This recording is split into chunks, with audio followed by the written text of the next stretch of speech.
This is WWE superstar Drew McIntyre, and you're listening to the WWE Podcast. The champ is the one that everybody wants, me. Becky Lynch is going to WrestleMania. Claymore! Austin 316 says I just whipped your ass. This is my idol. You're going to acknowledge me. All right, everybody, welcome to the WWE Podcast Mailbag here on this Wednesday, November 17th, 2021. And you guys have completely bombed me with emails. I almost decided to break this up into two shows, like Mailbag Part 1 and Part 2. We'll see if that actually happens. We'll see if I fall asleep on my microphone. I got to be up at 5:30, well, actually at 5:15 in the morning, and I'm just starting to record it. What is it, 9:15 now? And it takes me like 3 hours to do. You do the math. But really, the point of me telling you that is to show you the sacrifices I make to make sure your voices are heard. Meaning, this is where you stand and give me a round of applause, that kind of thing, right? All right. Enough of the ego stroking. Everybody, let's just jump right in because there's a ton of stuff to get to. So let's get to it. We start out with Randy. Let's change it up, for once and start with Randy, the patron. And he says to us this week, he says, I definitely love how Liv looked this week. I think it's going to be an interesting build with her. My question is, do you think Liv is going to be involved in her and Charlotte's match? Maybe make Becky get disqualified or something. I think it's absolutely possible that we do have an interference from Liv, considering that we had Becky trying to give her the manhandle slam this week, that we do get some kind of screwy finish with Liv being on the train of trying to dismantle Becky Lynch, so to speak, and cost her the victory. Now, there's nothing on the line other than pride here, and with Charlotte Flair causing so much turmoil, I guess, or issues in the company, do they really want Charlotte to go over? We're going to learn a lot during this match. We really are. I really am looking forward to this matchup, but I think Liv, I'd give it a 50-50 shot. Okay. Next, I actually like the Doudrop and Belair feud going on. I think she is going to screw her at Survivor Series. I feel a name change coming with Doudrop. Okay, yes. I'm glad you brought this up. I haven't spent a whole lot of time on Doudrop, mainly because her name, I think, is derogatory. I really do believe that. I'm not trying to be this, feminine male or whatever, but and be a feminist or whatever. I'm not. I do believe it is derogatory. I mean, you think of a dewdrop, and I know they don't spell it DEW, like a drop of dew on a blade of grass. They spell it like DOU or DUO or something like that. So anyway, I'm not a fan of the name. It's a unique name, but I don't like it. I don't think so. To answer your second question first, I don't think they're going to change the name, because what would they change it to? Are they going to go just back to Piper Niven? I don't know. Maybe she does. If they're going to do it, now's the time. I would bet against it, Randy. I mean, I'm not saying it's impossible. You may be right, but if they're going to do it, they might want to do it quickly. That said, I agree, though. The Bianca Belair and Doudrop program is a nice kind of a pit stop. It's a nice little side program with Bianca that feels so much different from everybody else she's competed with. Everybody else she's competed with have been those elite top talents. And it's nice to see her, now that she's a made woman, be able to help the other talent that need the rub as well. This is a great way to help make stars. So I applaud WWE for this. Whether this is by design or not. And I applaud Doudrop, who's been really feeling like she's coming into her own over the last several weeks. And of course, Bianca Belair, who is just otherworldly athletic and just great on the mic, and can't say enough about Bianca, but I like it too. They feel like they have good chemistry. And like I said in my Raw review, I think the real selling point of this is going to be, and what the announcers are probably going to start talking about is, and they need to be careful of this because they need to make sure they don't really, I guess, explicitly talk about Doudrop's weight, but maybe they start to put in the minds of fans. Can Bianca get Doudrop up for the KOD? I think that's going to be a cool moment when she does. I do believe that Belair has the strength to do it. I mean, she picked up 2 women at one point. I think it was Becky and Sasha, and tried to put them both through tables. And she was strength-wise able to get them up. So I think that won't be an issue. But it's going to be a cool moment when that does happen. And I'm with you on this one. This is a nice kind of detour. As you're on the highway of Bianca Belair, this is a pit stop. It's like a rest stop, and that's fine. You need a rest stop. You need that cleanse the palate moment, and I'm fine with however long this lasts. This is fun. Austin Theory's moving up quick. Definitely glad he's in rather than Ray's son. I see them feuding for a little. Yeah, feuding for a little. Yeah, Randy, agreed. I think that Austin Theory has been tested out over the last several weeks. He had that quick nothing program with Jeff Hardy that went nowhere. And by the way, while I'm thinking of Jeff Hardy before I forget, whatever happened to this new personality we're supposed to see from Jeff? To me, it's the same old boring Jeff that isn't trusted on the microphone. They don't never give him a chance to talk because he is not a good talker. And he just is wearing his makeup, wherein his eyes are closed. It looks like they're open. Oh, that's cute. Right? I like Jeff Hardy. I do. And I respect the hell out of him. Big fan of Jeff. But whatever happened to the character change we were promised? It seems that the change of scenery didn't do anything for his character. Okay. But back to Austin Theory. Yes, he's moving up quickly. And I like the selfie thing. I like it. It's I guess a sign of the times. It's very culturally appropriate. It's different. It's obnoxious. It's disrespectful. All things you want in a heel. So I like it too. The only thing I'll say, and somebody will bring this up later in the mailbag. So whoever you are, I will give you credit for it later on. But somebody brought to my attention that it doesn't make sense that Austin Theory is a replacement. Why? Because Adam Pearce said on Raw last week that his decision to put the Raw team together was based on the qualification that they had to be a former world champion.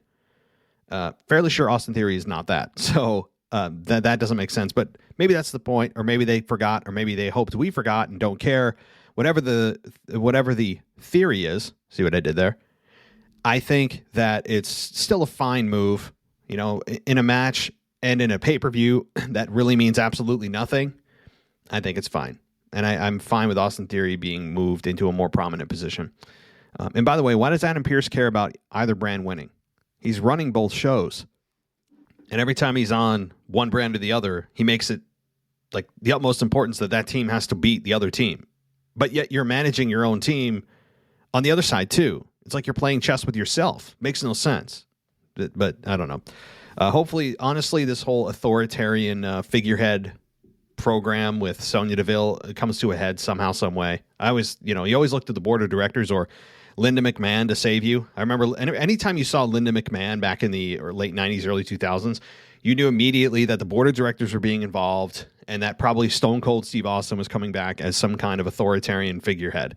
I mean, either as the sheriff or the co-GM of Raw, or just to announce Austin's coming back. I mean, anytime I see Linda McMahon come out of the blue, it seems as if she's always attached to an Austin return. So perhaps we can hope for that in my fantasy world. Anyway, let's continue on, Randy. Why do I have a feeling that Bayley's coming back? I know I'm wrong, but is it possible at Survivor Series maybe? Well, look, the original time frame for Bayley was, 6 to 8 months, which would have put her near WrestleMania. I still don't believe that we're going to have Bayley back sooner than probably January. I think Rumble is a good time to start looking at it. Her injury was fairly serious, and I don't want to get your hopes up, and I don't know if you've heard anything or rumors, but I would look towards Survivor Series, Royal Rumble. Royal Rumble, Randy, I think is where you need to look. Last, you took the words out of my mouth. Triple threat being Kevin, Big E, and Seth. Seth pins Kevin, win the title, which makes Kevin and Big E feud even more. That's it this week. Stay safe, Randy. Thank you, Randy. Yeah, that's how I think it's going to go down. I'm sure this is a topic that's going to be coming up throughout the mailbag, and I'm looking forward to it. So, yeah, triple threat, I believe, is the way that this is worked out in the December pay-per-view where Seth wins the championship. And it's after pinning Kevin Owens, and it protects Big E to say he never lost. So thank you so much, Randy. And let's continue on here. And this is from a newer patron, And so let's get to it. It's Joshua Hand. So Josh, what's going on, brother? So he says, what's up? It's Josh from Burleson, Texas. How's everyone doing? So I watched Full Gear last weekend. Man, it was a good card and the matches turned out really well. Uh-oh. I feel like I need Mimi all of a sudden because I am a bit of an amateur when it comes to AEW, I guess, information and knowledge. But let's see how this rolls out and see how badly I can embarrass myself. Okay. And then Monday Night Raw rolls around. Whew. Josh, you saved me. We're talking about WWE now. Wah, wah. I'm assuming you're saying sad trombone. I hope that's the sound effect you were looking for.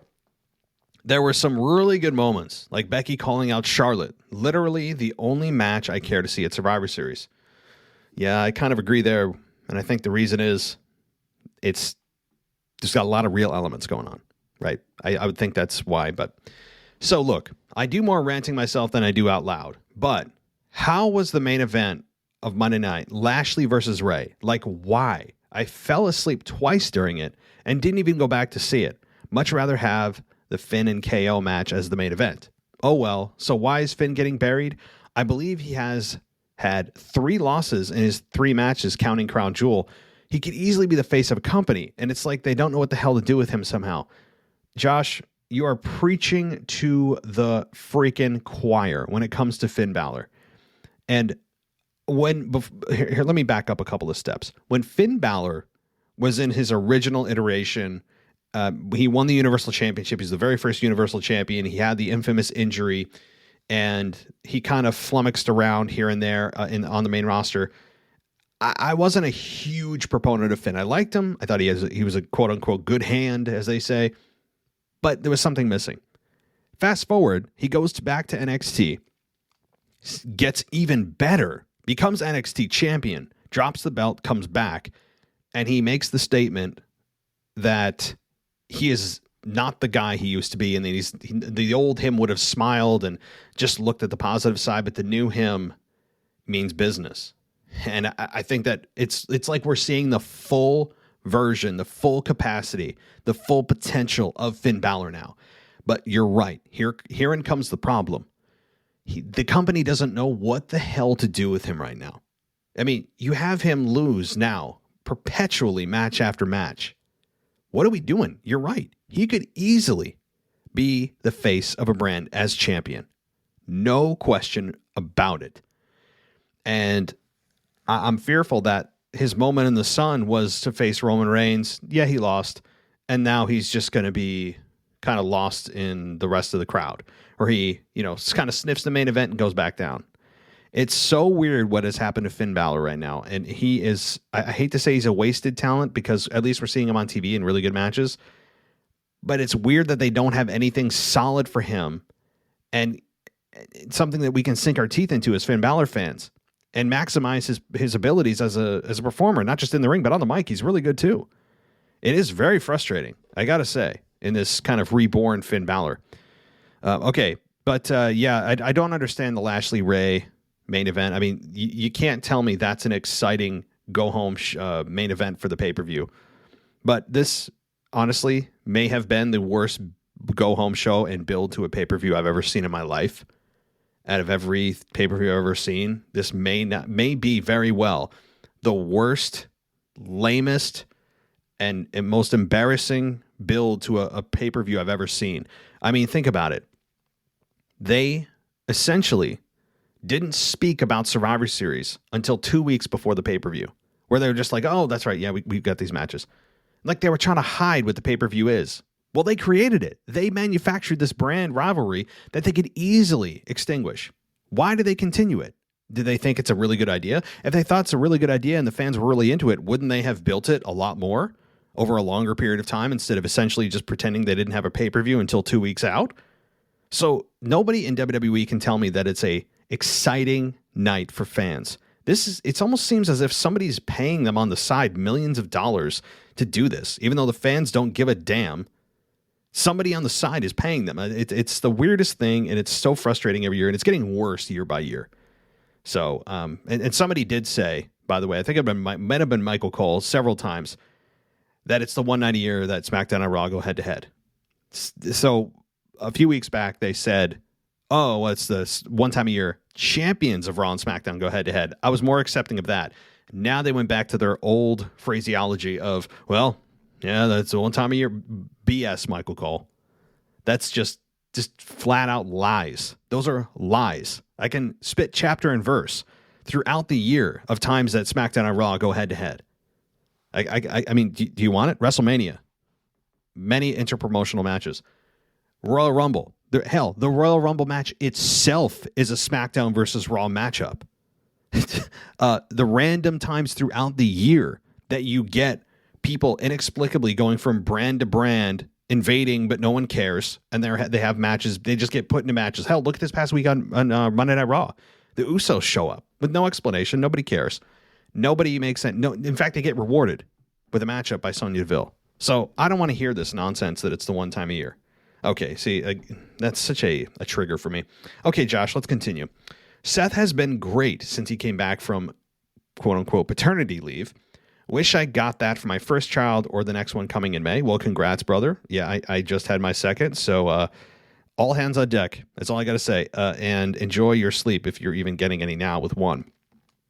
And yeah, it's amazing how just little sleep you can survive on and also have a job, also try to be a husband, also, try to do just things for yourself, cleaning, housekeeping. I mean, it's insane. Life is just nuts, man. But congrats. Okay. He is propelling to the top right now, Seth, that is. And he said he would love to headline WrestleMania as the main event on Broken Skull. Yo, I think it will happen this year. I don't see why he shouldn't. You don't have any argument for me. There's nothing on this end that I will debate you on. I hope Seth main events WrestleMania. The question is, who would he possibly face on the other end? Are you saying maybe he wins the Royal Rumble? I think Seth right now, if the Rumble was tomorrow, Seth to me would be the ultimate favorite, and he should be. But who would Seth face? Right? I mean, Roman Reigns? Maybe. Seth Rollins versus Roman Reigns would be fun, but the problem is you have heel versus heel. You don't want to turn Seth babyface, and you don't want to turn Roman Reigns babyface. Both are on incredible runs right now. So what are you going to do? Have Big E? Or rather, you have, like, who? Or maybe Seth is champion at Rumble, and the person coming out of Royal Rumble faces Seth. That's possible. So we'll see. The Royal Rumble this year is going to be super exciting, I got to say, or at least from a conversation standpoint of who could face who and who's got Roman's number, who's coming back. It's going to be a lot of fun, but we got months to talk about that. Big E on the mic is, it's not sparking any emotions for me, and that's bad. Dude needs to have us feel one way, or at least, or the other at least, yes. The ball's being dropped here. All right, that's it. Well, Josh, good email, good questions. And I'm going to really try to not go on a normal Big E rant. I do it so much that I'm sure you guys are tired of it. And it does get annoying. I'm sure it does to listen to. But just speaking to Big E's promo ability only. I'm not going to talk about anything else about him that annoys me. Promo only.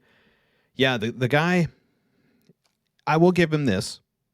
I think he's starting in promo world to get away from the silliness of his delivery as a Big E, as part of the New Day character. He's still got the clap. That he does during the middle of the match. He still is talking about Xavier Woods and Kofi and all that. But yeah, you're right. On the mic, he doesn't really elicit much emotion from me. I've seen way worse. Let me get this straight though. As far as Big E goes, he's not the worst I've seen on the microphone. Like, not even close. Big E, I think, is serviceable on the microphone, and he's finding his way. And I think that they pulled the trigger too soon, and us as champion, for him as champion, I don't think he was really ready, because remember when they did the split last year of the New Day, and everyone was excited that he's on SmackDown, he's going to finally get that singles run and be built, and he's going to win a championship. Yeah, I remember that too. I'm old enough to remember that. And he did not have the run, not even close. He would show hints and signs. The most I think that he did was with Apollo Crews, which was really good at WrestleMania, won the IC title, and then just boom, right back to Big E as part of the New Day, hips swiveling, gyrating, pancake throwing, like complete just obnoxious D-bag. I mean, like, I don't know what else to say. I'm trying not to. I think you could see or actually hear there. I was trying not to cuss. There's a lot of 4-letter words that I want to say about it, but PG, guys, PG. But yes, good point, Josh. Big E on the mic is uninspiring, and that's being kind. Okay, G-Man. Here we go. G-Man, you're the one. I'm going to give you credit right here. Here we go. So G-Man writes in and says, I swear Adam Pearce said before that only world champions are going to be on Raw, on the Raw team, yet now Austin Theory's on the team. Yes, okay, G-Man, you get the credit. You're absolutely right. Since this was the first time we've seen Austin Theory on the main event spot on Raw, do you think the WWE is pretty high on him and we'll see him more often in the main event? Okay, so yes, I think this is a trial run for Austin Theory. This is a trial run for Theory. See how he performs in the match, which is going to be just fine to very good. Probably won't be one of the first eliminations, I would imagine. But I think it's to get him exposure more than anything, just to get the name out there. Of course, he's not going to win the match. He won't last long. He'll be one of the first few eliminated. But that said, it's about exposure. That's all this is about. And I'm for it. I really am. But you're right about Adam Pearce. I mentioned that earlier. So, okay. I hear WWE just trademarked Scrap Metal as a new faction name. Now, Adam Pearce's Twitter handle is Scrap Daddy. So I'm kind of interested on who is going to be in this faction, or WWE just completely doesn't do it at all. It's possible. Scrap Metal is too close to Scrap Daddy. And I don't mind Adam Pearce, and if he wants to actually return as even just a part-time competitor, because I think Brock Lesnar is going to gun for him. And I really hope he does. But the question is, if he does, the next step would him being, Adam Pearce would fire him. But somehow, some way, I do want to see Adam Pearce get his absolute ass kicked, just dismantled. And seeing Brock Lesnar do it would be even more fun. But Scrap Metal, it's too close to Scrap Daddy. You gotta do that. I think Adam Pearce as running a heel faction, I have no problem with that at all. Honestly. Okay. I really miss BFAB on Hit Row. WWE, you need to stop playing with my heart on all these releases.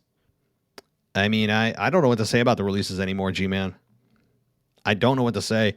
At this point, we can't get too emotionally attached to anybody we see on screen outside of like a few elites, like Roman Reigns, Drew McIntyre, the top of the top, Seth Rollins, Sasha Banks, Charlotte. Well, I wouldn't say Charlotte right now. She's apparently in hot water. Becky Lynch, Bianca. Those are probably your untouchables. Outside of that, everyone else I think is up for grabs. I mean, they taught us over the last year and change that there is nobody that's safe outside of the select elite. It's a scary time. I would not want to be a part of the WWE. I really would not. There's something massive going on with the company. Something massive. And I don't want to hear it's budget cuts. And if they tell us that one more time that it's budget cuts. Well, yeah, that's just a generic statement that, of course, yeah, it's in part budget cuts. But why? What's really going on? So they're not lying to us that it's budget cuts. That's just 2% of the truth. But they're making a ton of money in Saudi Arabia, millions of dollars per show. They're back on the road. Revenue's coming back in. They just sold their WWE network or rented it out for 5 years to Peacock for $1 billion. They have an extremely lucrative contract with Fox. I don't think they're short on cash. So for them to just say, it's budget cuts. I mean, I know why they do it, because they can't go into detail. What are they going to say? Well, we didn't have anything for them. The creative wasn't great. They had a bad attitude backstage. Of course they can't. So they choose the most generic possible reason. Okay. Has Shinsuke defended the IC title yet? I know he lost to Happy Corbin and either Angel or Umberto. Yeah, I don't know. I agree. I have to keep reminding myself he's the Intercontinental Champion. Yep. He is essentially a invisible Intercontinental Champion. And I forget too. And I hate that, because Shinsuke is an excellent performer and main event at WrestleMania. Don't forget, guys. Imagine that. He main evented WrestleMania with AJ Styles. The low blow heard around the world when Shinsuke turned heel. And now he's, for the last several years, has just kind of been this in and out, up and down. He's here, he's not, losing, doing jobs, going on small runs, and then just now he's kind of stuck in between in this tag team. And I'm fine with him and Rick Boogs. I think they have a nice chemistry together. I wouldn't really do much with them right now. But yeah, he hasn't defended that IC title in a long time. That's a shame. Okay, lastly, I really miss Bayley. If she returns, I'm hoping it's going to be on SmackDown. That's her home. Have a good one. Talk to you next week. Yeah, I hope so too. She feels like she belongs on SmackDown. But we'll talk about her when it happens in a couple of months. That's my guess anyway. All right. Where are we at? Okay. Let's get to our next patron email here from Uncle Chris. And he writes in and says, you think Survivor Series 1997 was maybe the best Survivor Series event of all time? I'm interested in what you think the best Survivor Series event since then was and what you can remember. I still remember Randy Orton's defeat over Shawn Michaels and The Undertaker shows up. It was a goosebumps moment to me back in the day.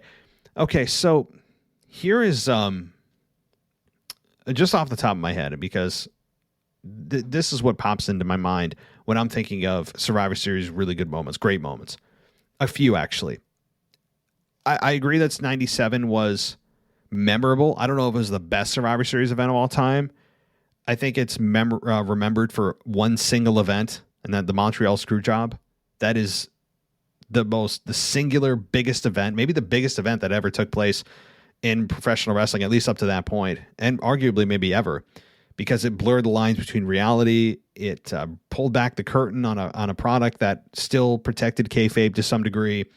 So I don't know if I would say no, that Survivor Series 97 was not the best Survivor Series. I'd say it was one of the most memorable, and it wasn't a bad card. But I think for me, and again, this is probably because I grew up during this time, we're all biased towards when we grew up and the nostalgia of it all. And it's just when you grew up as a human being. And for me, it was at least in wrestling world, early to mid 2000s. So what was going on at that point for me? Not personally, but in wrestling, you don't want to know what was going on personally. That's another show, another podcast that is not PG. But for me, it was Austin versus Bischoff. And the stakes that were in place were that if Austin's team lost, he would resign as co-GM, and same for Bischoff. I think that was the 2003 Survivor Series or 2004. I know it's one of the two. And it ended up being Bischoff winning, but the match was so good, and the crowd reaction to it, because one specific segment in that match, it was down to Randy Orton and Shawn Michaels, and actually Shawn Michaels, it was like 3 or 4 on 1, and Shawn Michaels was the only remaining competitor for Austin, and he ended up eliminating 2 or 3 people to get to Randy Orton, who was the final competitor. So it ended up being 1-on-1, Randy Orton versus Shawn Michaels, and at this point, Shawn Michaels is bloody, and nobody bleeds like Shawn Michaels. I mean, maybe Ric Flair can top it, but Shawn Michaels, when he bleeds, back in the day, he did bleed. I'll get the past tense correctly. He did bleed great. And Randy Orton tried to screw Shawn Michaels, and Bischoff got in the ring. Bischoff ate a couple of fists from Austin, and then behind the referee's back, Austin stunned Randy Orton. And then Shawn Michaels just about to pin Randy Orton, and out comes Batista to powerbomb Shawn Michaels, giving Randy Orton the victory and putting Austin out of business, so to speak. However, Austin returned like 4 weeks later as the sheriff, which, I mean, the logic of that made no sense, because anyway, I don't want to get into it. That said, that's one event. Like the traditional 5-on-5, where it wasn't a brand rivalry, but rather there was a rivalry going on within the brand itself that needed resolution, and not just doing it because it's tradition or whatever. That was the best to me. And even more recently, with having Team Cena versus The Authority and the stipulation was if Team Cena wins, the Authority's out. Sting returning at Survivor Series. I mean, as like in the last 10 years, there are some pretty good moments. So there's just a few for you. I heard that, back to the email, I heard something that Walter got maybe convinced him to go to the U.S. and work for WWE on the main roster. I've heard the same thing, and I don't know if there's any truth to that. Walter has got such a great look. He's got a body that is just, I think he's got a body that is actually an asset. Now, Vince would look at it and go, this dude needs to lose some weight. He needs to lay off the carbs, do some cardio. I think Walter's look, he's like a thick dude.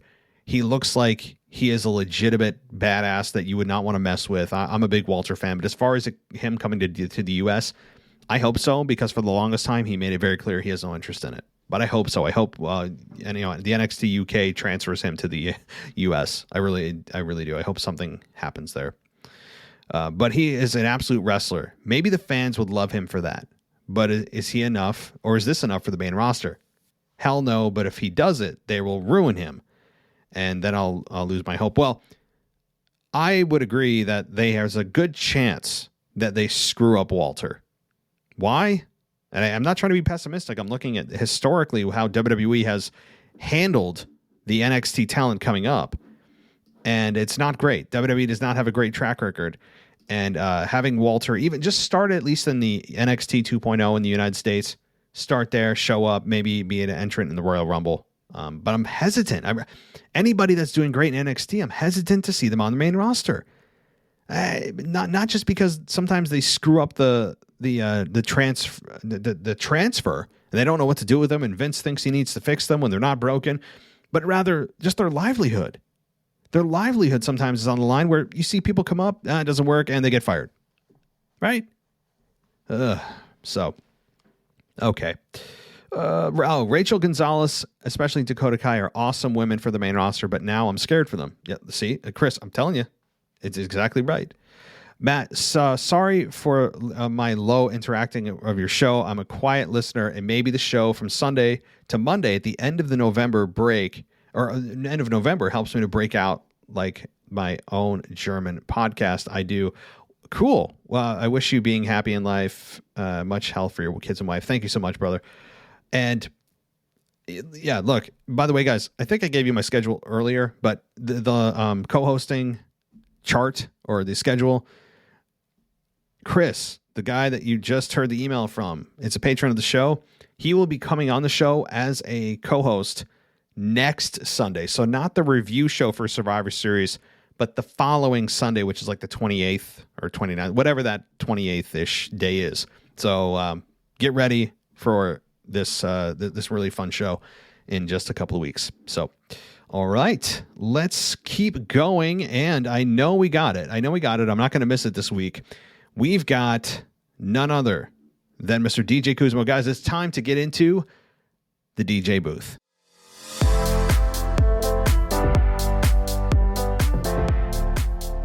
All right, DJ, let's see what you've got for us this week. Another great patron of the show, supporter, listener, just a great guy. And let's see what he's got to say this week. So, Mr. DJ writes in, and he says, "This is DJ Kuzmo back at it again on your Mailbag show. Thanks to everyone that wished me a happy birthday last week. It was much appreciated, and I appreciate each and every one of you, the listeners, all the hosts on this great WWE podcast family, and everyone that calls in and sends emails every week to the Mailbag. I really appreciate you all. I've got a long list of shout-outs to each of every one of you, but I'll save that for a later date because that will definitely take up the majority of the time and show itself." Awesome. Maybe I'll just like create a whole episode of like DJ shout-outs. You know, what are we doing here? Like I'm not going to mess around. Just like create a whole episode of like, here's DJ shout-outs. Okay. With that said, let's start off this portion of the Mailbag with the new AEW champion. I'm going to be trying to be brief with this segment, Matt, because you probably didn't catch the main event of AEW Full Gear of Kenny Omega versus Adam Hangman Page. Just a quick side rant. The pay-per-view was very long, which felt like a 4 to 5 hour show, and I dozed off to sleep a couple of times. AEW needs to have its own streaming service because at one point, I wasn't able to purchase the pay-per-view on Fight TV due to the pay-per-view not being available in the region I'm located up here in the Northeast. I had to choose Bleacher Report's website to purchase and watch the pay-per-view. I did not know that. Yeah, they definitely need their own streaming service. Not cheap and not easy and quick to do, but yeah, long-term, certainly they do. Anyway, the new AEW World Champion, Adam Hangman Page. Congratulations to this guy for finally winning his first ever AEW World title, which this storyline between the two competitors was 2.5 years in the making. A new era of AEW begins this week with the new AEW champion, Adam Hangman Page. Kenny Omega, for over the latter end of a year into this year, did a great job as champion. I will miss Kenny Omega as champion, but this is a good opportunity for him to take some time off. Much kudos to Kenny for wrestling since 2018 with shoulder injuries and not taking any time off during that period. From one great champion to another great champion, I want to talk about, interesting, The Rock. Well, first of all, before we get there, DJ, I'm just going to embarrass myself and say, I didn't catch it all. I saw highlights, so I'm not even going to be able to comment. You know more than I do, and that's why we have Mimi and people like yourself, DJ, that know more than I do when it comes to that. The Rock. Now, I know that this Sunday, Survivor Series, it's the celebration of the 25th anniversary of The Rock's Survivor Series debut in 1996. Do you think we are going to have The Rock return just for a curtain call and a thank you to the WWE fans, or are we going to have a possible Rock-Roman face-off after Roman's match against Big E? Okay, loaded question, one that sparks a lot of emotion inside of me, as does it probably for you and others.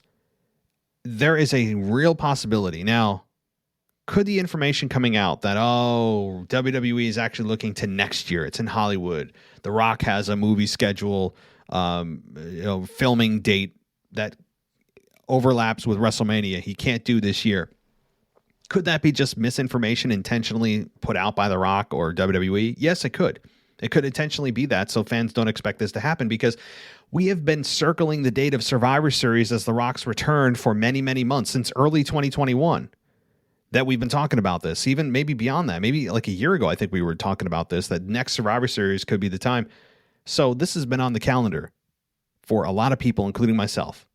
So it's possible that this does happen. I think I give it actually 50-50. And even if The Rock comes back here, does a nice stare off with Roman or has some quick interaction, it could be a simple setup for next year's WrestleMania, not this year's.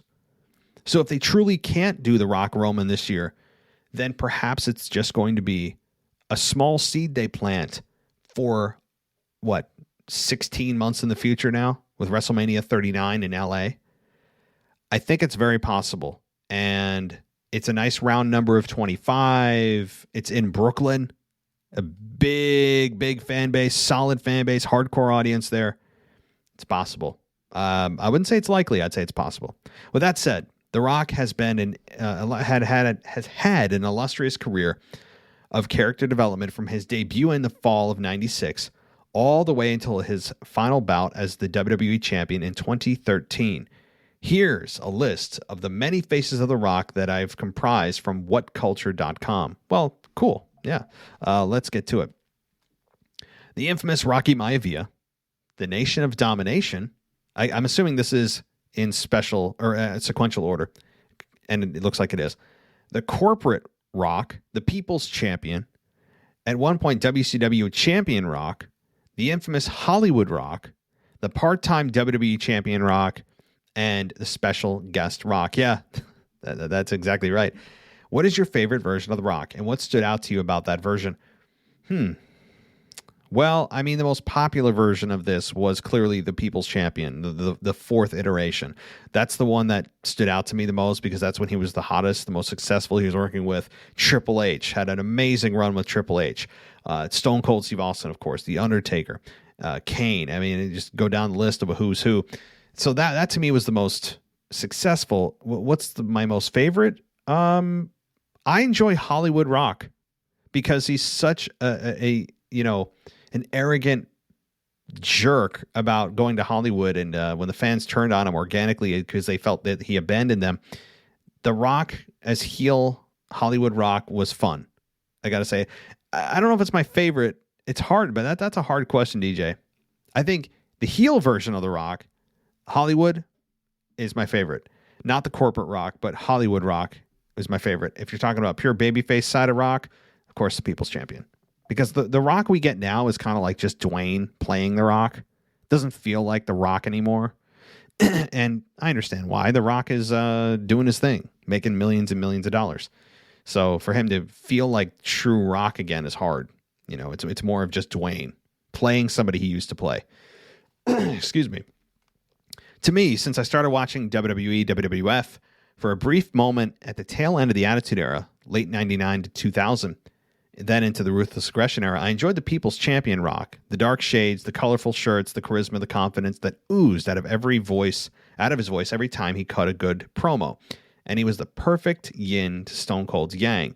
In their storied wrestling feuds, that, in my opinion, was one of the greatest feuds of all time. If you smell what The Rock's cooking, yeah, DJ, who the hell can argue with Stone Cold versus The Rock?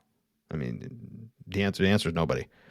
Also, I have to acknowledge that Hollywood Rock was really cool, and as much as I absolutely hated that version of The Rock, he played his role well as a heel.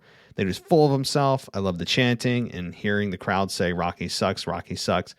Yeah, DJ, I really didn't read ahead to give you my thoughts on who the two versions I liked. I really didn't. So I'm not just trying to agree with you. I didn't read ahead, but apparently we are in sync there. Anyway, to this dreadful or interesting Survivor Series pay-per-view, here is and are DJ's official predictions, quick predictions for the pay-per-view. RK Bro defeats the Usos. Damian Priest defeats Shinsuke. The women's Raw team defeats the SmackDown women's team. The men's SmackDown team defeats the men's Raw team. Charlotte Flair defeats Becky Lynch via DQ or interference from Liv Morgan. Roman Reigns defeats Big E. No 24/7 or women's tag title defenses. Yeah, I don't even know who you. You don't have anyone to defend them against. It's just embarrassing. Anyways, thanks again, everybody, for the birthday love and shout outs. Much appreciated. Peace. Yes, and I know you have a voice recording with a major Shinsuke rant. And who is Adam Pearson's bodyguard? DJ, we're going to get to that voicemail, of course, in just a few minutes, but we got a few more voicemails. Not just a few, guys. I'm telling you, I really almost made this a two-parter. This is just crazy. So we're going to get to the voicemails on the back end here. But those are the patrons, guys. And if you want that priority placement in the show and you want your email answered right up front, just like you heard for the last 5 or 6 individuals, you can go on Patreon, become a patron, and send me a message through their messaging service, their internal messaging service, and you get put on right away, right at the beginning of the show. One of the many perks for just, $1 a month. It's crazy. Okay, so let's go here to Robert Nelson. So Robert Nelson writes in, I believe, a new individual here to the show, and he says, "Hey Matt, this is Robert from rainy Seattle. So I'm seeing multiple reports that are saying there will be no TLC this year. There will be no December pay-per-view with the new day one pay-per-view January 1st.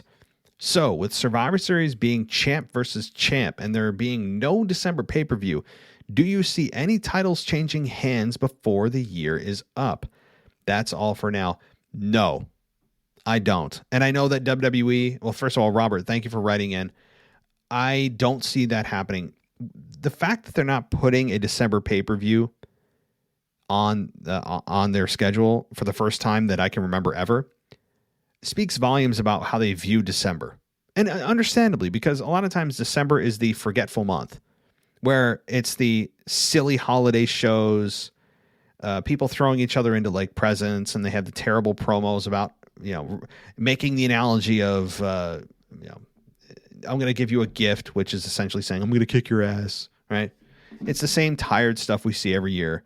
And I'm not a fan of their holiday-themed street fights and all that silly nonsense they do for seemingly every holiday. And I'm sure, maybe we'll get a gravy bowl match this week on SmackDown.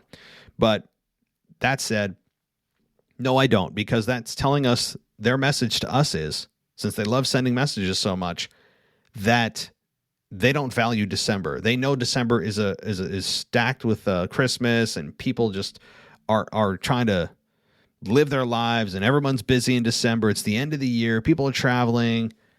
Let's just put the pay-per-view on New Year's Day. and perhaps that's the thought process, because I can't remember the last time they didn't have a pay-per-view in December. So I'm fine with it, though. I really am. But that also means that every champion you see is going to hold that belt for another 6 weeks minimum. So, Robert, thank you for your email. Good question. And thank you for clarifying that. I forgot I have heard that too, that WWE is going with a January 1st called Day 1 pay-per-view. Maybe that's kind of a weird name, but okay. Let's continue on, and let's see here. Let's get to Jim from Pennsylvania. Jim writes in and says, first thing, I would like to clear up my question last week about the Money in the Bank pay-per-view. What I meant was add matches for briefcases for mid-card titles and tag titles, and have whatever show the winner is on, they can only cash in on that show. Okay, thank you, Jim, for the clarification. And I think that's a good idea. But at the same time, somebody would argue, well, doesn't that overexpose the Money in the Bank? Wouldn't that have too many? No, I don't think it would. Because I'm not worried about too many Money in the Bank ladder matches. The damn match happens once a year. Why not just have multiple ones for every championship? Like you said, the mid-card titles. And that would make it so it's not just exclusive to the top belts. Agreed. Yes. But, don't forget that the Money in the Bank briefcase actually is for any championship. It's just implied that the winner is going to go for the top belt. So if you segregate the matches by title, then yes. But again, right now, the Money in the Bank winner could go for any championship they'd like. Singles match, that is. Singles championship. So I like that, Jim. I do like that, though. Now, for this week, I think the WWE should get rid of the women's tag titles. Put Rhea and Nikki in a match where the winner keeps their belt and gets renamed to the women's TV title. What do you think? That's all for now. Email next week. Thank you, Jim. Thanks for your email and taking the time to write in. So I think that the women's TV title would be infinitely more exciting than the women's tag titles. Now, I know they're trying to put the women on equal footing, and everything the men have, the women have to have. Sometimes it seems like WWE is doing things, even if they don't make sense, just to do them, to try to make it optically look like, oh, the women, see, they have everything the men have. But they don't have to right now. To me, you do it when it makes sense. And if you embarrassingly don't even have a division for the championship that you have, there's no excuse for that. So you're right. Maybe just quietly retire them. Don't make an announcement. Just kind of put them on the shelf for now. You can bring them back when you have an actual division, because that would make the most sense. And having, like you said, a women's TV title. Yes, Vince. The thing is, Vince has broken up so many tag teams in the past and has at every turn valued singles championships over tag team championships, men and women's divisions. I think that having a women's singles championship beyond just the two top ones, it would be a lot more fun. Agreed. But here's the thing. I don't want a TV title for both shows. This would be one you could float. So I don't want two new belts. But good suggestion, Jim. Thanks so much. All right. Who do I want to get to next? I'm trying to rocket through these guys. It's just crazy. You guys you're killing me, but in a good way. All right. Let's get to Wesley. Wes from the UK says, I hope you're well. Couple of quick points. I'm sure Adam Pearce said he wanted the Raw Survivor Series team to be all former champions, which begs the question, why has Austin Theory been added? Okay, Wes, if you've gotten to this point already, I've already answered this. So just to kind of paraphrase what I've said, at this point, I don't think that we should even care, because this match doesn't matter. It's just another example of them either forgetting, not caring, or hope we don't notice. It's one of the three about that stipulation. Or it's intentional, and it adds to Adam Pearce's evolution into a heel authority figure where he says one thing and does another. Whatever the answer is out of everything I just provided, I honestly don't care, because this match has no implications at all. No consequences, no benefits for the winner, nothing. So there, I think I summarized myself pretty well there. My second question, where is Asuka? I've not heard of any injury. Have you? Do you think she could be included in the next wave of cuts, whenever that may be? Yeah, that's a good question. You know, I've I've heard rumors it could be an injury. It could be that creative has nothing for her. I don't buy the thing that creative has nothing for her. Why do I not buy that? Well, because she's been off TV since July. You don't have anything for a talent like Asuka, but yet you have things for Carmella and Nikki. I don't buy it. So to me, the creative piece of it, where they don't have anything, is nonsense. I wouldn't buy that. I would say it's maybe a few things. This is just my speculation only, because I scoured the internet and I couldn't find anything official. Maybe because Adam Pearce didn't make it official. Not sure. But I think it's maybe burnout. Maybe she has personal issues going on that we don't know about. And that's absolutely possible. Or she just wanted some time off. I mean, it could be one of those three things. That's really what it leads me to believe. But as far as your question are concerned, that if she gets cut, could she be in part of that next wave? I hope not, because I really do enjoy Asuka as a character, but I wouldn't count her out of it. If there's anything we've learned from the cuts WWE has shown us over the last 12 months, it's nearly nobody is safe. Nearly. And that usually is a telltale sign that somebody's about to get released, is when they just disappear off TV with no explanation. Nobody mentions them. It's like they didn't exist. They're just a ghost. So that it is concerning from that end, but she's been off TV for like, let me do the math here. 5 months, right? Oh, no, not 5 months. 4 months. 4 months and change. So, yeah, we'll see, Wes. Thanks for the email. Okay, Dennis. Dennis writes in, a weekly contributor here, and says, "Hi, Matt. Hope you and the rest of the team are well. Raw this week was poor as a go-home show for a pay-per-view, which is supposed to be one of the big four. I don't mind Big E, but he is not world or universal champion material. The sooner Seth Rollins gets the title, the better." Okay, before I go into your next comment about Full Gear, yes, I mean, at this point, maybe we should retire Survivor Series being considered one of the big four. Okay, maybe let's just retire that. I mean, the WWE has devalued the Survivor Series pay-per-view for so long, and it's getting worse, that perhaps it's time that as fans we stop looking to Survivor Series as this monumental, cataclysmic event that could have WrestleMania implications, and we look at it as what it is. As what it is just a gimmick marketed pay-per-view developed by the management over in WWE and signed off by Vince, with the illusion that this draws fans' interest, that there is some kind of deep-seated need of Raw versus SmackDown. I don't know. I mean, there is nothing else to it other than that, and I think maybe it's time that we just re-educate our brains and rewire them to not look at Survivor Series as one of the big four. It's going to be hard. I know. It feels like I'm losing a child, so to speak. Well, that's a little extreme. It feels like being a parent, I guess that analogy actually holds water. But it feels like it's hard in terms of my wrestling children. How about that? To let one of them go like that. But maybe it's for the best. Just rip the Band-Aid off.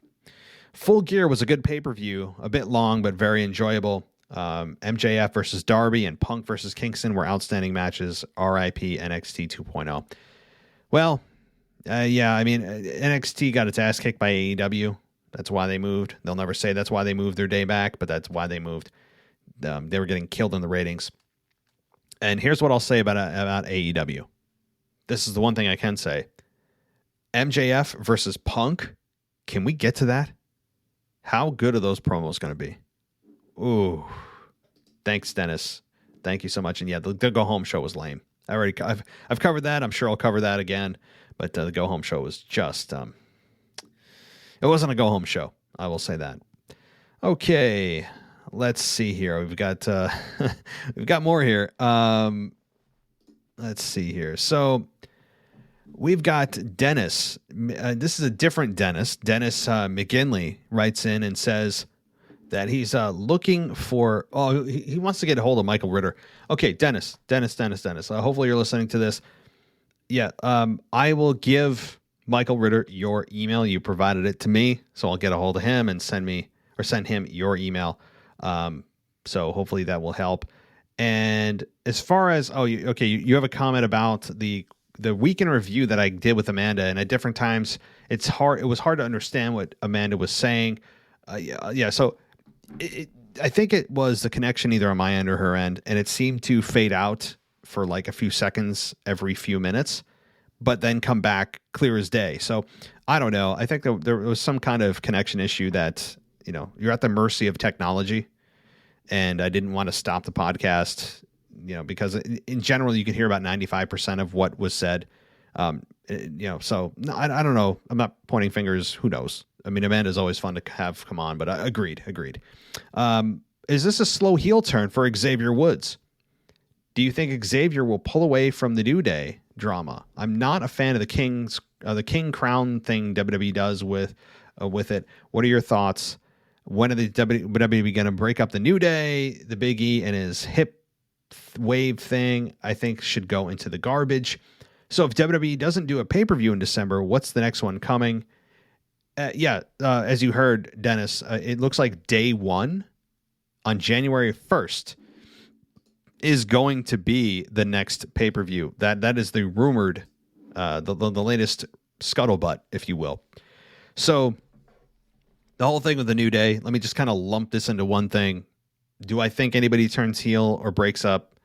I've kind of retired this idea now. I'm kind of like, screw this, right? Like, I don't think so.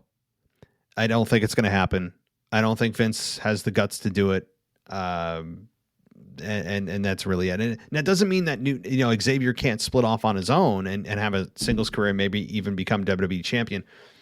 But I don't think that it's going to come at the expense of actually having a real program with Kofi and having like a feud with him and him turning heel.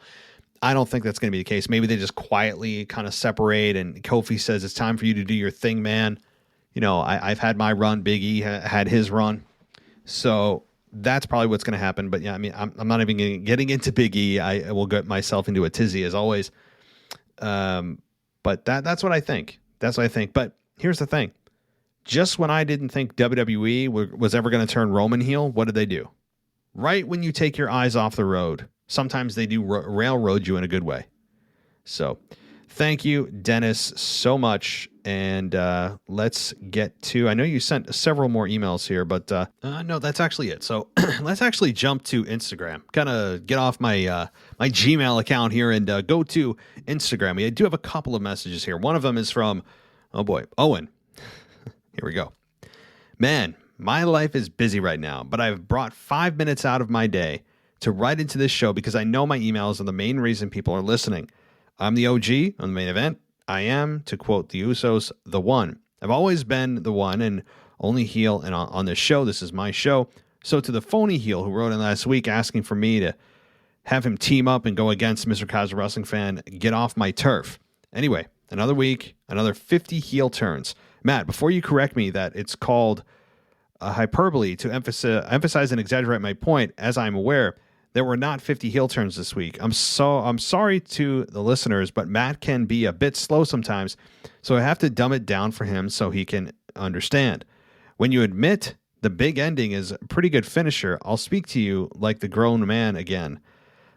See what you made me do. I got sidetracked, completely lost. Now I'm like my email, I'm lost in the woods. Matt, that is a simile. I'm comparing me getting confused of where I was in my email to a wrestler who made some promos in some woods and never appeared again. A promo is when a wrestler addresses the camera and therefore the audience and to express their emotions to help tell a story. As I said, guys, I'm sorry for writing this way. I have to make sure Matt understands me to finally get my original point. There has been many heel turns over the last few months, too many. So my question is to you, Matt, and the listeners at home. Which current heel would you like to turn face? This can't include someone who keeps switching like Sasha or Becky. Matt is heel is a good guy and a babyface is a good guy. Or a heel is a bad guy, a babyface is a good guy. Last comment. Thank you to the people who sent me a message via Instagram last week. I genuinely am grateful for the love. I have come to terms with the fact that I'm a pretty cool heel. Or maybe I'm a good resident babyface. Nope. Goodbye for now. Your resident heel. When I write the mailbag, I don't mean for the mailbag necessarily. No. I mean my email is the mailbag because I am this show. Well, Owen, to answer your actual question that you spent 5 minutes to get to, I will say that who I think who is a heel that should turn babyface. I'd love to see Roman Reigns at some point actually do that. Not now, but that's, honestly, I would love to see AJ Styles back to a babyface. That's my wish and my hope, that we get to see AJ Styles turn back to a babyface, because he's been in that tag team for much, much too long. And, it seems as if he's kind of buried into a tag team. And by the way, Owen, if you don't know what a tag team is, it's when two wrestlers team together and they compete together in the same match. And a match, by the way, is when two wrestlers are in the ring and they're competing against one another to see who's going to win. And what winning means is something you don't know much about, but I'll help you along here. Winning is the opposite of what you do. So just take what you do, Owen, and just do the opposite. So, see, I can go tit for tat, brother. All right, it's gonna be a fun email next week. That's gonna be fun. All right. Owen, which, by the way, guys, if you want to send your messages to Owen on Instagram, his username is OwenSouth7. So go ahead and send your emails there and just write in to him, because apparently he is now taking over the mailbag. All right. Let's get to one other. Let's see. How many other people do we got here on Instagram? We got a couple people on Instagram, and you guys are surprising me. So, question for the mailbag. This comes from Chris Baldwin. He writes in and says, "What do you think is going to, or who do you think is going to replace Sami Zayn in the Survivor Series match?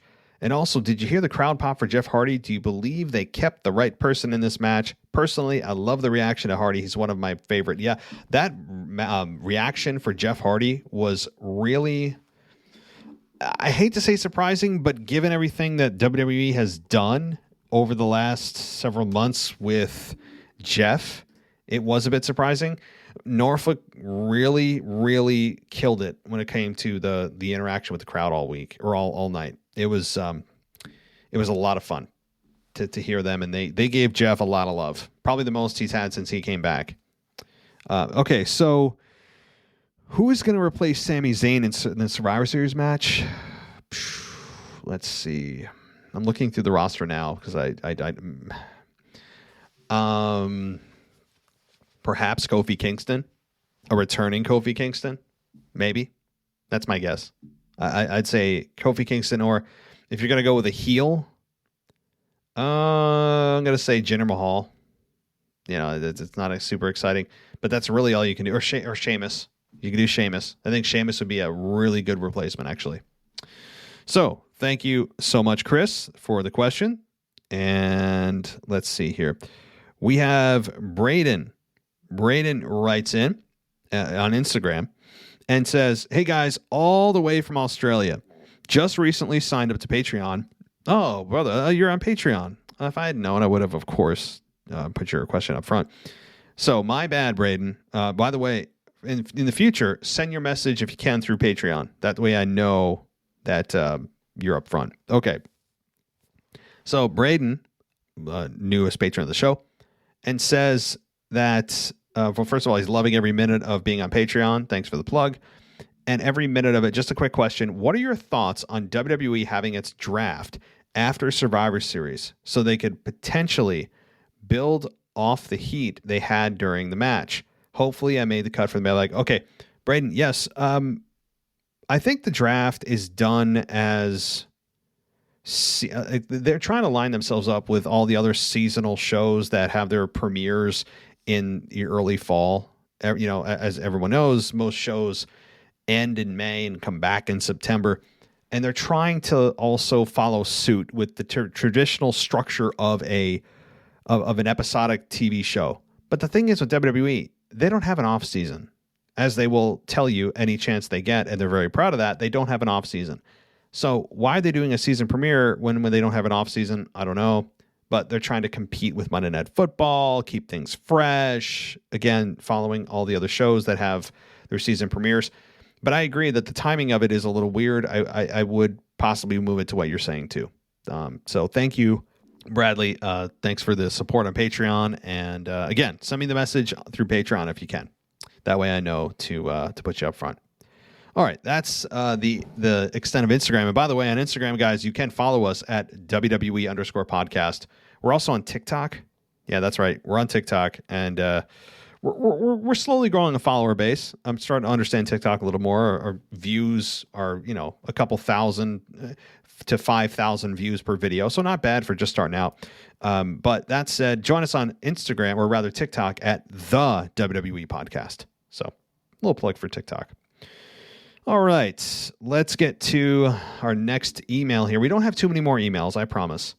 We don't. The next email comes to us. Oh boy, here comes the crisis. And he says, just want to say hello and give you my first email. I want to say what's up to the whole WWE Podcast family.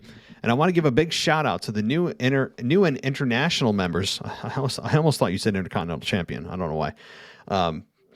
I don't know all their names, but there's been a lot of people added to the Patreon and in the Discord chat. And I just want to say a big shout out to all of them. Everybody that is joining the Patreon and getting in the Discord server chat. I just have to say what's good. I ain't got much to say this week because WWE has not made me happy. So I'll leave you with my positives. DJ Kuzmo, thank you. He knows why. And the contents on the podcast this week, fire. Thank you. Thank you all. And now I'll go record my voicemail. So, okay, Crisis has a voicemail coming up. And again, that will be shortly. And we also have, we have a couple voicemails from Crisis that we'll get to along with DJ in just 1 minute. But here we go with our final email. And who else could it be other than, it's Mr. Casual Wrestling Fan. See what he did there? Good stuff. I want to start off by addressing Kevin from New York. I hate to tell, this is quote unquote Kevin, but we already have a resident heel. Please don't be a cheap knockoff of Owens. Please don't steal someone else's gimmick. We want New York Kyle back. Wow. Well, there it is. Charlotte Flair's promo on Smackdown was great. She actually got the crowd behind her. Which got me thinking. Charlotte and Becky have done interviews outside of the WWE addressing the issue between them. I'm starting to think this has become a work. Now, I do think the swap belt segment didn't go as planned, and yes, there may have been some heat between the two, but at this point, I think it's turned back into a work. Becky has stated that she doesn't trust Charlotte, which is a pretty big deal in pro wrestling. It seems like they are amping up the anticipation for the match, possibly turning into a shoot. Now let's all think about this. Vinnie Mac is a huge control freak. Would he let two wrestlers go into business for themselves? Two wrestlers that have done interviews outside of WWE insinuating a possible shoot during an upcoming pay-per-view, which happens to be one of the big four pay-per-views. And the gravy on top is it's your two women's champions. With all that being stated, I think it's a work at this point. DJ, it is absolutely possible that it went from a shoot back to a work. These are two women who are paid millions of dollars. They're professionals. And to go into business for themselves with such a micromanaged environment is mid-head scratching. Now, there's still a possibility. I wouldn't put it past them that it's real. I wouldn't. Maybe it is. And maybe there still are some elements of resentment on both sides. But at the end of the day, these two women are going to be professionals. They're going to do what's best for the company. And they are going to have a really good match. And I don't know if there will be any extracurricular activities inside the ring. I'm sure we'll be all watching with a keen eye to hear what they're saying to each other, maybe see if there's real shots going on or anything like that. Maybe we see some things, but even if we see them, maybe that's a work too? Maybe everything we see is a work. But I choose to believe, because just like believing in Santa when you're a little kid, it's more fun. So I'm going to believe and force myself to believe that this is real. Don't impede on my fantasy, my fantasy world there, Mr. Casual Wrestling Fan, please. All right, the questions. Do you think this program is a work or a shoot? Well, I think I just answered that. Due to fan interest, should this match be the main event? I know it's crazy to think of Roman not being in the main event or the 5-on-5 elimination match, but this storyline has everyone talking. Yeah, it has everyone talking, but I don't think still that trumps Roman Reigns. As much as the Big E match is not interesting to me, Roman Reigns regardless of who he's facing, is so good right now, he should be the main event. Even though the storyline of Becky Charlotte has everyone talking, that doesn't mean they have something big planned for the match. Is Liv Morgan interfering really the lasting image you want on the show? At this point, no. Right? You want Roman Reigns ending the show. You still do. I think that Roman Reigns still trumps all. Roman Reigns is like the ace in the hole. He's like the wild card. He will or the Joker, or I'm trying to think of like a card game analogy, and I'm just failing at this point. But he is your guy that you want right now, being the final image of the show. And even though it's got everyone talking, right now, what are you going to end Survivor Series like? Think about it. What would that be? Because they're both on separate brands. This is a one and done matchup. So, all right, let's continue on with your questions. If you were the booker, who would you put over? I would put over the Queen, but Mrs. Casual Wrestling Fan would put over Becky. I would go with Mr. Casual Wrestling Fan here and say Charlotte. I really, because here's the thing. Becky is, I don't know where she's at. Like, I don't know as a character what she's supposed to be anymore. That's not to say she's in a bad place. She's just in a weird place, an unnecessarily weird place that was created by management, by creative, and by Vince, who purposefully did this to put her in this kind of quasi shades of gray. I'm getting cheered, but I have heel tendencies, so I don't know what I am. That's not what I want in a character. I want to know, it's black and white to me. I know real life is not like that, but in movies and TV shows, I want to be able to decipher who's good and who's evil. Not everybody has to have a squeaky clean character, but to me, with Becky Lynch, why would you mess with this? And they've screwed with it to the point where I don't know what she's supposed to be. Charlotte, on the other hand, knows who she is. She's a heel. And her turning babyface ain't going to happen in the near future. It may not happen ever again. So Charlotte Flair, to me, should go over here. I think it's more important for her. But again, nothing's on the line. So nothing. All right. Acknowledge him. I was thinking about Roman today, and I had a question. Is the head of the table too fragile of a champion to take a pinfall loss in a non-title match? Not that I want to see him lose, because I don't, but would our perspective of Roman be altered by a pinfall clean loss? Seth Rollins lost to Edge, and the next night he's number one contender for the WWE Championship. Even in a loss, he's still Seth freaking Rollins. Bobby Lashley lost to Goldberg, and 10 days later, he's back with being more dominant than ever. Roman Reigns is the top wrestler in WWE. He's the reason SmackDown is so good. But would we look at him less when he takes a loss? Because, believe it or not, it's coming maybe not for another year or longer, but Roman Reigns will lose a match. And no, I don't count the DQ loss to King Woods. What do you think? Thanks. That's all for this week. Mr. Casual Wrestling Fan. Mr. Casual Wrestling Fan, as always, insightful and well-spoken, and love the shows he does with his wife. It's so much fun. Now, I hear you. I wouldn't say he's fragile. I would say he's protected with good reason. Now, I know we always say and use the word protected in a negative connotation. Oh, John Cena's protected. Oh, so-and-so is being protected, as if you're coddling that person like a little baby. But in this case, you're protecting the integrity of the storyline, and you're on a mission to tell this story of Roman being this unbeatable guy. Whether it's through hook, crook, or he's just the badass heel that night that does it on his own, I'm on board for him not losing even a non-title match. I'm in that camp. Why? Because it never happens.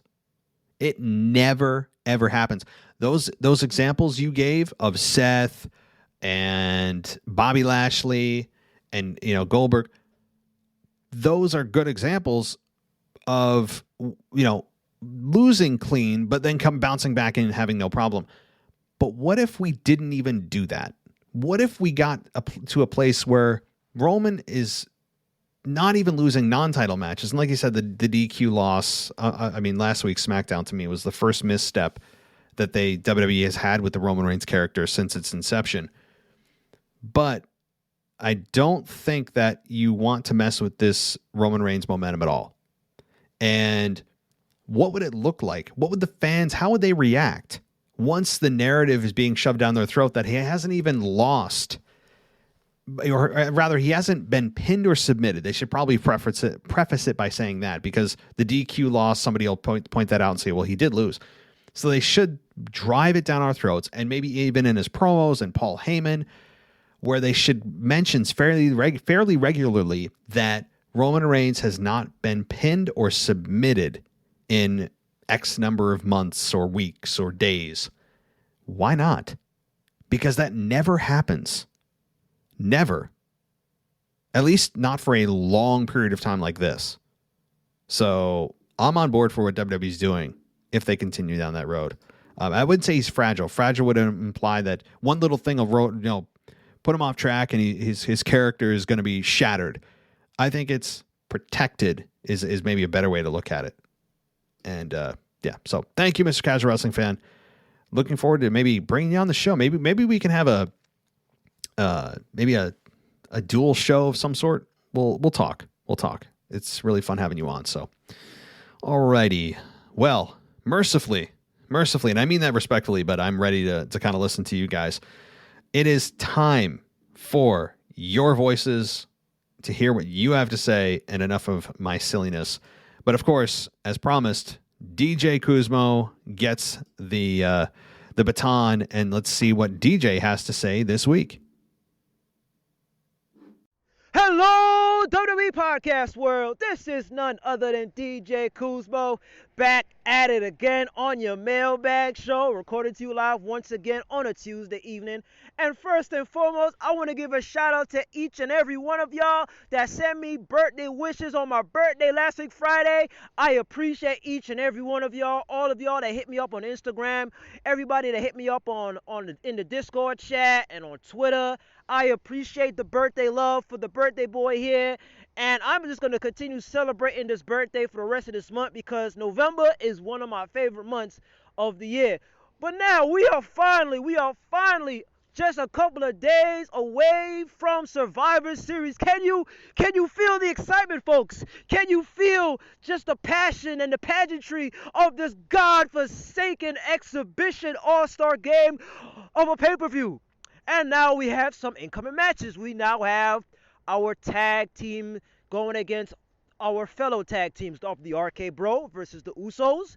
We also have Shinsuke Nakamura in finally his first pay-per-view, and for how long, against none other than Damian Priest. And of course, there's nothing on the line. There's no stipulation. There is no consequences. It's just a good old-fashioned wrestling, as Vince McMahon would like to say it. So now, just to get back on this, I want to get on this Shinsuke rant. And for some reason, Shinsuke Nakamura, who is our IC champion, our Intercontinental champion, has not even been doing nothing with the title since he won it off of the hands of Apollo Crews. If I'm not mistaken, it was sometime in August of this year. And now that he's partnered up with Rick Boogs, Shinsuke Nakamura actually looks pretty relevant. But what is creative doing with him in terms of defending the IC title? Absolutely nothing. The IC title is just a throwaway title right now, because it's not being used on a person that has credibility. No offense to Shinsuke Nakamura, but the booking on Shinsuke Nakamura, it just blows my mind that a guy like Shinsuke, who's been in the company for, I guess, over 7 years, they have not been using him as an Intercontinental champion. Rick Boogs, by far, is pretty much the guy that, when I look at Smackdown and I see him and Shinsuke Nakamura, I pay attention to Rick Boogs. And I'm like, Shinsuke is just the guy, or his associate that comes to the ring with Rick Boogs. So I don't know what's going on with Shinsuke Nakamura. I don't understand the booking as to what's the point of having him as the IC champion if you're not doing anything with him.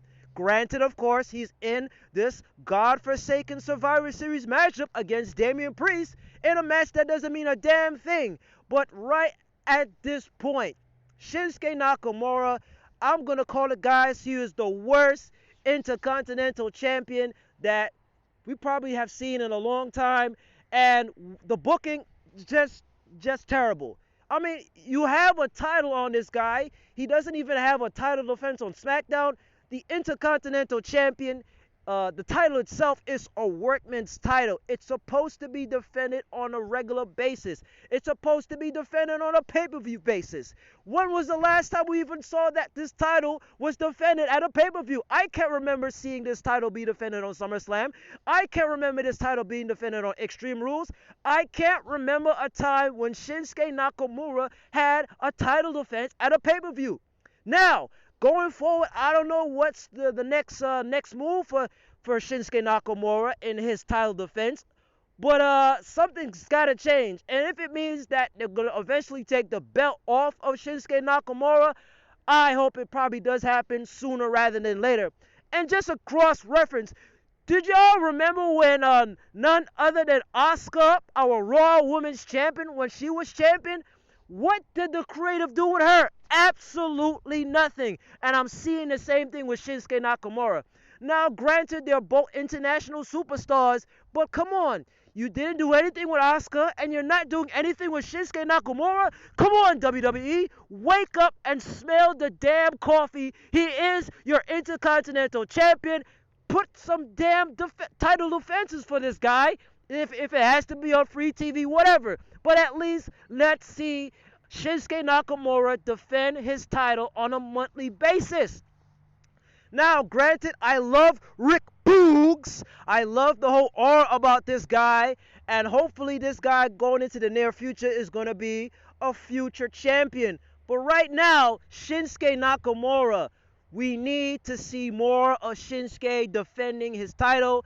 The IC title is just a throwaway belt at this point, because what's the point of having an IC title if it's not being used in a title defense?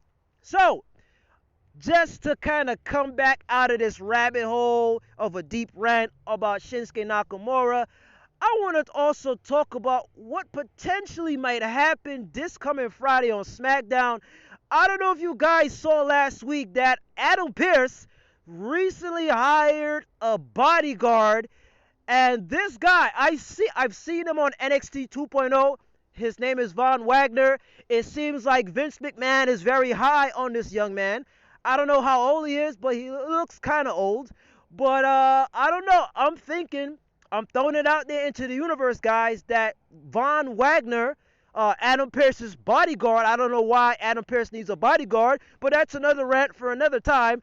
I don't know why he needs a bodyguard, but I am putting this into the universe that Von Wagner is going to be our replacement for Sami Zayn, because, of course, Sami Zayn, for some reason, he's no longer in this SmackDown men's team, and now he's just somewhere in the abyss with nothing to do because he lost to Jeff Hardy. But other than that, Von Wagner is most likely going to be our guy that's going to be the fifth member for the men's SmackDown team.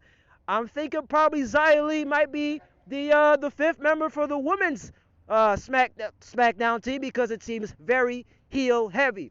With that being said, guys, I hope you enjoyed the Survivor Series pay-per-view. I know it's not going to be that excited because there's nothing on the line, but I'm very intrigued to see the matchup between Becky Lynch and none other than Charlotte Flair. I hope you have a blessed week, and I will talk to y'all next time.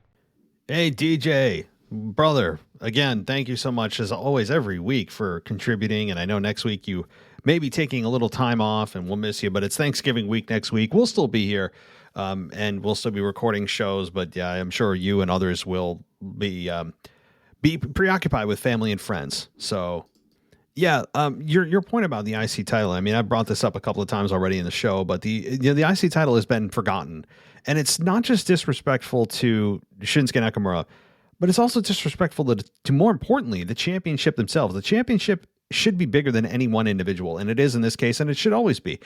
But which is why the belts don't make the people. The people should help continue to add value to the belts. But that said, the Intercontinental Championship, why is nobody even talking about it? Right? Like nobody's even, it's like all the wrestlers on the roster have suddenly forgotten that this title exists. I mean, if it's so important and it has such prestigious lineage, why has everyone just had a complete brain erase moment? It's like everybody got flashed from, Will Smith and Men in Black with that little device. Everyone's just, forgot the Intercontinental Championship exists. And those of you that don't know what I'm talking about, like Men in Black, the original, back in like 1999 or whatever the hell it was. That's what I'm thinking of. But yeah, it is disrespectful. I'm not a fan of it, and they need to wake up. Your analogy to Asuka as Raw Women's Champion is quite interesting. I didn't even make that connection, but she was all but forgotten. I mean, that was even a worse scenario. That was even a worse scenario than this one, because it was months and months and months and months and months. It was like 6 months that she was champion, and they just didn't do anything with her as champion. It was egregiously disrespectful to everyone and everything involved in that, with no excuse, zero excuse to be made for that. No excuse they could have made for me for Asuka at that point. I ranted about this many times when it was going on. Could to me be justified? And in this case, it's starting to get extremely egregious with Shinsuke. Now, since they're both of Japanese descent, are we supposed to draw a conclusion there? I don't know, right? You got to be careful, especially in today's culture. I don't know. I'm not accusing WWE of racism or anything like that, but it's pretty, I guess, ironic that both of them are having similar issues, or she did have a similar issue. So, and I like your comment about Xia Li being the fill-in for the women's Smackdown team. That could actually be the case. You're right.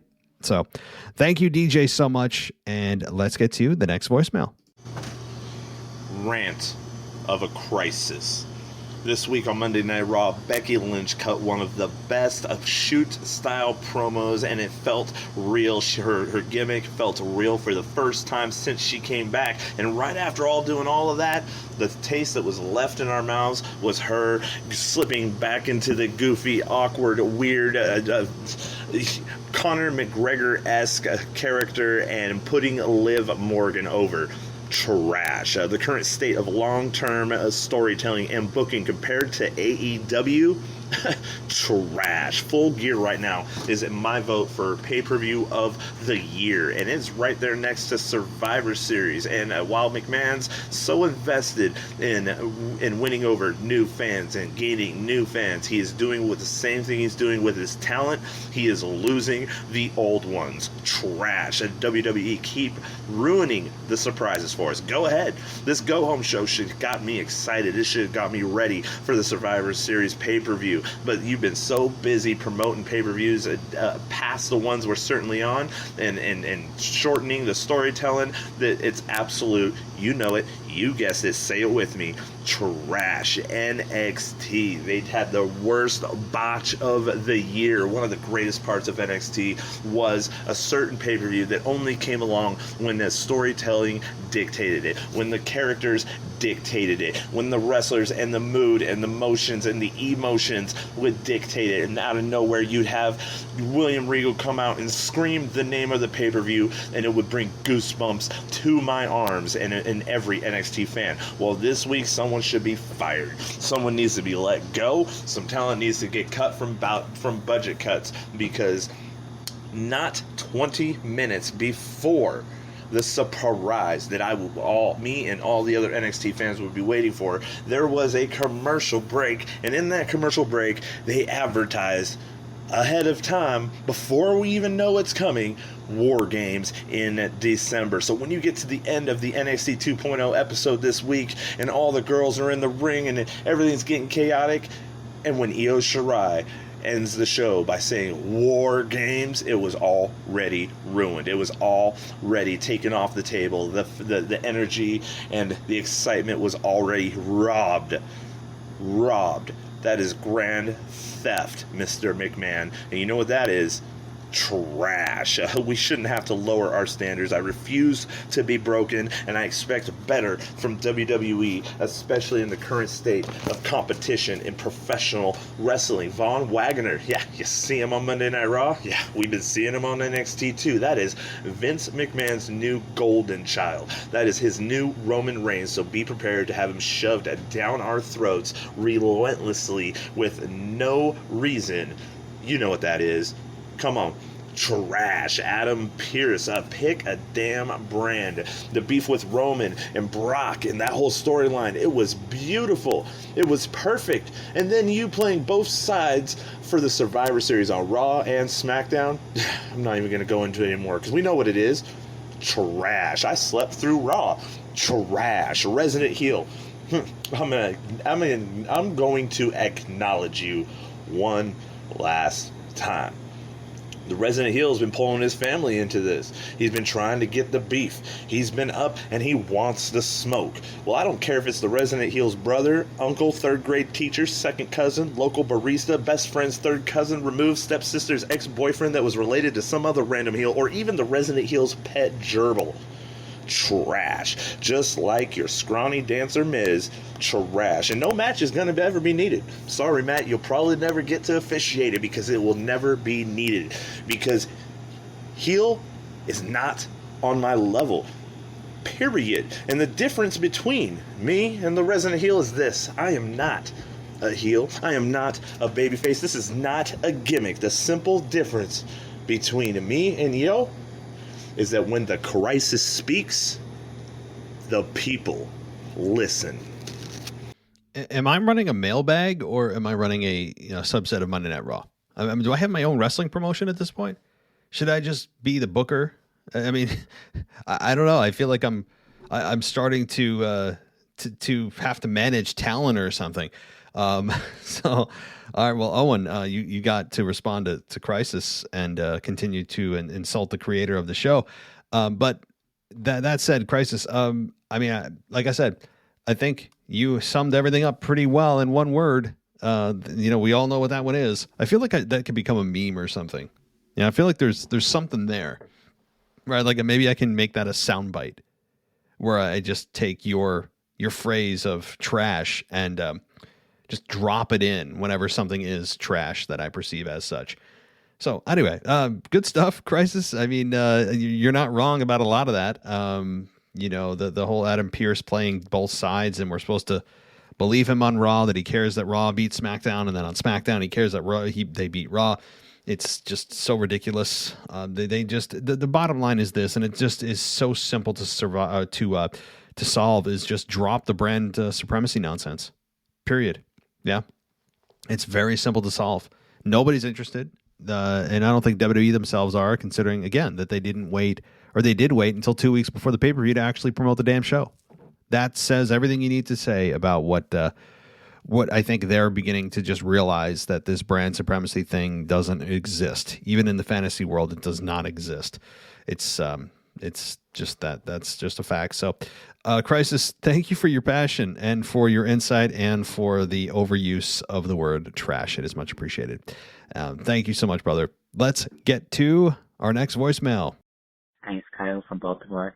I got 3 questions for you. One is, do you think they're doing the Shotzi Sasha match a little too early for it to happen next week on SmackDown? I think that's a little bit too early, but your thoughts on that? Secondly, with Big E and Seth Rollins, when is that match going to happen? Seth is treating the contract like a money in the bank. We all know that he's going to face Big E at some point. It's going to be after Survivor Series. It's going to be on the Day 1 pay-per-view in January. I'll give you thoughts on that. And lastly is about Aaliyah and Sonya Deville. So like Sonya, to me, she has issue with Naomi because of why, an issue with Aaliyah because of why. Like, why does she hate Naomi so bad? I think at this point, it started because she's black. I feel like, I don't know, there's no other explanation why Sonya hates Naomi. I know you like it at the side, but what's the backstory? Why does Sonya hate Naomi other than the fact because she's black? I don't know. So I'll get your thoughts on that, but that's it. Thanks for the call. Bye. Hey, Kyle, always great to hear from you every week. Now let's get to your questions piece by piece here. Do I think Shotzi Sasha Banks is too early? I mean, it is and it's not.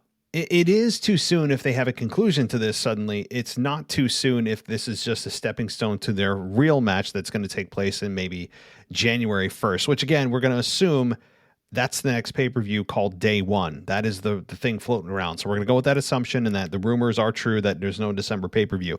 So that's when I think the real payoff comes. And then, of course, Rumble will be, like 3 weeks later. So when does Seth cash in? It's probably also at that pay-per-view. So that means Big E is going to be champion for another 6 weeks. It automatically adds the amount of time between now and Day One, assuming that's the name of the pay-per-view. Things could change. And it automatically adds that to his run. So I think that will maybe settle some fans that think he didn't get his run was cut way too short. You could say, well, he got like 3-4 months, right? But anyway, that's when I think he cashes in his contract. As far as Sonya's issue with Aaliyah, I don't know the issue with Aaliyah. I mean, that was just kind of sudden. I think she punished Aaliyah for winning on a team that Naomi was a part of. That's why she punished Aaliyah. I don't think there's anything with Aaliyah specifically that she has a problem with. It's just guilty by association because she was the reason that team won, which Naomi was a part of, and she has a problem with Naomi. Now, when you get to Naomi and you say, what is the issue with her? Why does Sonya have a problem with her? I would say with very high certainty that it is not because she's black. And if that's the case, imagine in today's just explosive culture of cancel culture and, racial accusations everywhere and companies going woke. Imagine if WWE put a storyline out there, even if it's in Fantasyland, that the reason Sonya Deville doesn't like Naomi is because she's black. Imagine that. I mean, you talk about an explosion. I know Vince says any controversy is good controversy. Not in this case. That would be insane. I would imagine the crowd. I mean, and imagine social media and imagine actual news media. This would make news. It wouldn't just be social media and the cancel culture mob coming after WWE. This would make national news. It would be that insane if that was explicitly said by Sonya Deville. So so my answer is no. I think what the explanation we'll get, if we actually get one, which I don't have a whole lot of faith in, is that it's because of something that happened in the past between these two that we're not privy to or we don't remember. They'll bring something up from many years ago of something that Sonya had just kept buried in her soul, and now we're going to be reminded of it. Something will come out, but it's not because she's black. That would be absolutely that would be company suicide, and career suicide, of course, as well. So, thanks, Kyle. Good questions, and let's get to the next two voicemails and close it out. Hey, Matt, it's Kyle. Kyle from New York again. Sorry. So I have two questions. One of them is, so Rey and Dominic Mysterio, do you think they could break up on Sunday at Survivor Series? I'm thinking maybe what could happen is maybe Dominic's mad at Bobby Lashley, replaced him in the elimination match. I think Dominic could come out and try to distract Bobby Lashley and get him eliminated, but then Rey Mysterio is going to get mad at Dominic because basically Dominic will help eliminate Bobby Lashley. Rey will get mad. Then as Rey's arguing with Dominic, Rey will get rolled up by someone and get eliminated. Then I think he'll be arguing with Dominic, and Dominic will get mad and turn on him. That was a big explanation, but yeah, that's what I think is going to happen. Let me know what you think. The second thing, what match are you most hyped for Survivor Series? There's not a lot of hype for it. And the third thing is about Ryback. I don't know if you heard about this. I don't know if you follow Ryback. I don't know if you subbed to Ryback on YouTube. Ryback said on his YouTube channel, he actually said the reason why he left WWE in 2016 was creative freedom, because he had a lot of creative freedom and he wanted to leave. The second thing that he actually said recently was he actually had a really bad shoulder injury in 2016.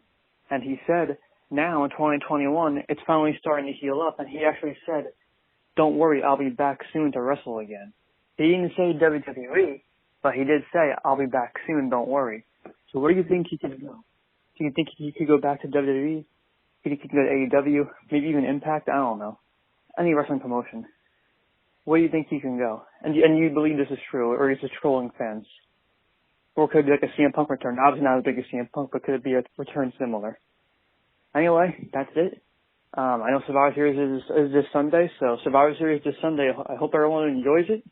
I enjoyed AEW All Out, that's for sure. Hangman Adam Page is champion, baby. And, yeah. So, I hope everyone enjoys the non-hype Survivor Series, and I'll talk to you next week. All right, Kyle, thank you for chipping in this week. Much appreciated. Now let's get to your questions. Do I think Rey Mysterio and Dominic break up at Survivor Series? Well, one can hope, right? And if you're going to do it and maybe build it to WrestleMania, Survivor Series is not a bad place to start. As I say, every year, if Survivor Series is a place that we're supposed to take seriously, which we haven't done in a while, but sometimes programs do go from Survivor Series to Mania, and perhaps you could start one right here with Rey and Dom and start the tension again, because the tension started and then it stopped, but they could do it again. You're right. And I'll be all for it.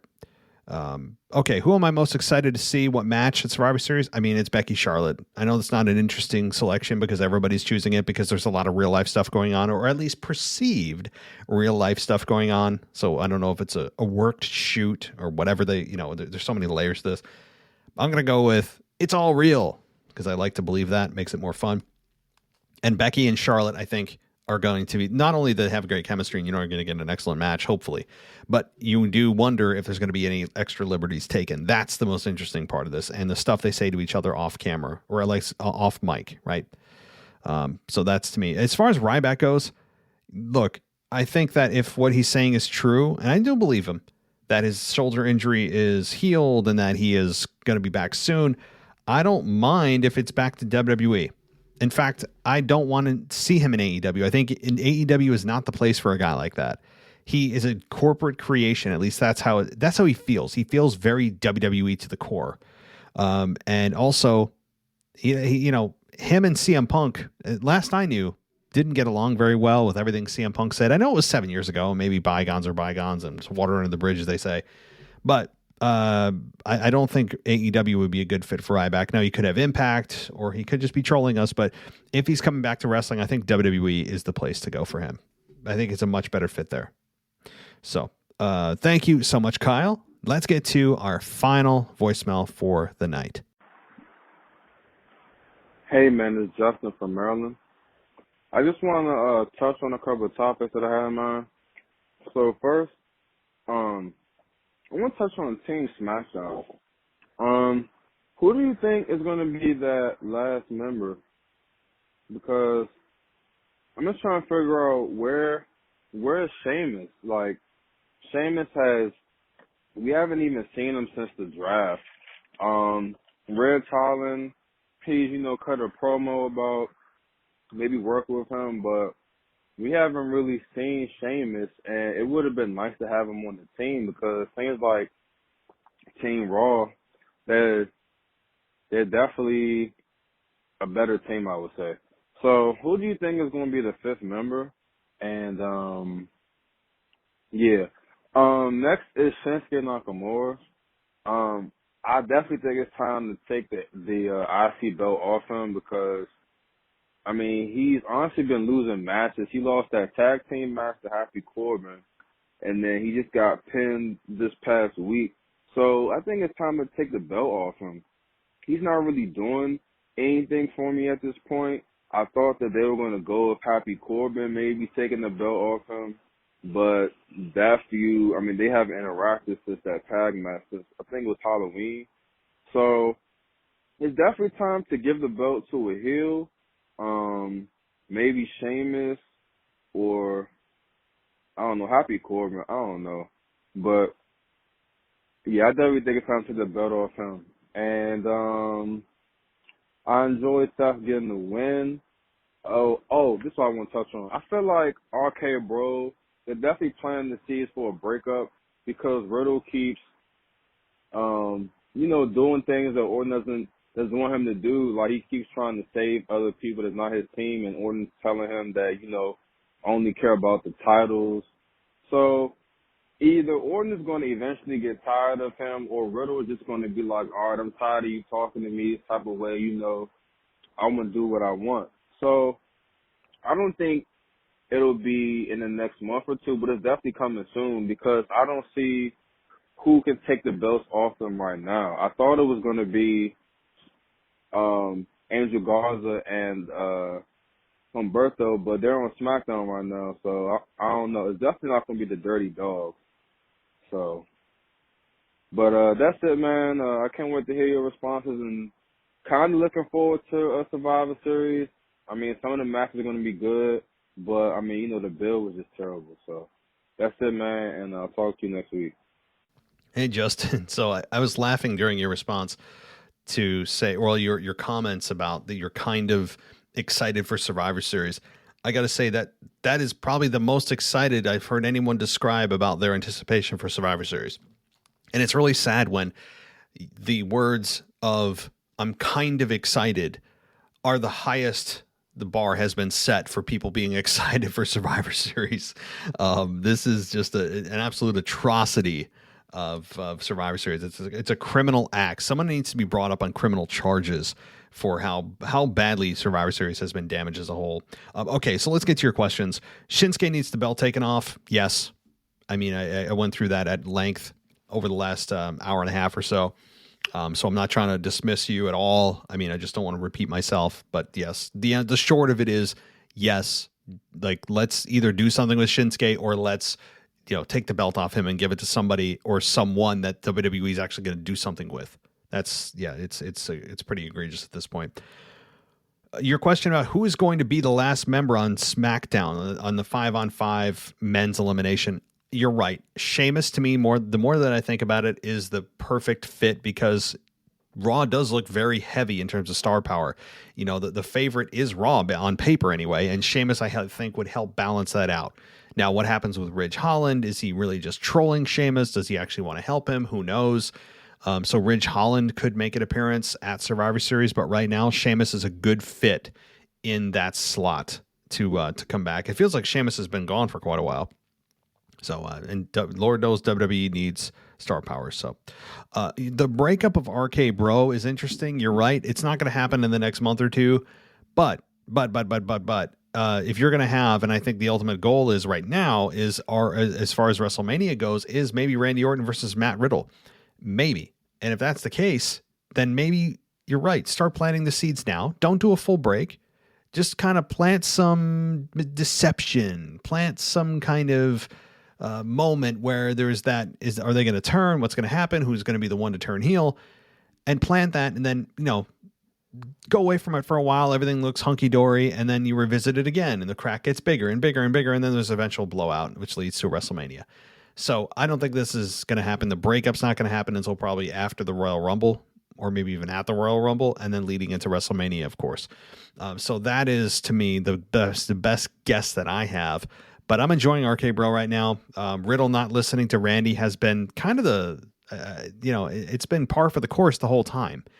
But it is getting more egregious for Matt Riddle, and Randy's yelling at Matt Riddle to the point where you think he's going to hit him, and then he doesn't. And the thing that you brought up, which is, I think, an important point, what about Riddle turning on Randy? We all think Randy's going to be the one to hit an RKO on Riddle, but we are discounting Riddle turning heel. Yeah, that's a very real possibility. So thank you so much, Justin, for those questions. And I hope you are enjoying your day. And I always look forward to you closing out the show. It feels like you close out the show. Randy, the patron, opens the show. That's just feels very natural to me. It feels right. It feels like it's a real mailbag. So thanks, Justin, and hope you're doing well, as I said. And I thank you to everybody for taking the time out of your day to write in or call in. I know we're all busy as hell, and I do appreciate that very much. If you want to support the show, just give us a 5-star rating on Apple Podcasts and a review. It does help us. The only acceptable rating is a 5-star. If you do less, I think Apple bans your account or something weird like that. I'm pretty sure on that. So I wouldn't even test that, though. Just give us a 5-star rating and review on Apple Podcasts. It is much appreciated. Or you can support us in other ways, like Apple Podcasts. We do have ad-free on Apple Podcasts, the native Apple Podcast app. You can click on the ad-free button. It gives you 7 free days, and then it's $2.99 a month. And it's great because you don't have to go anywhere. It's right built into your phone on the Apple Podcast app. Or you can go the Patreon route for $1 a month.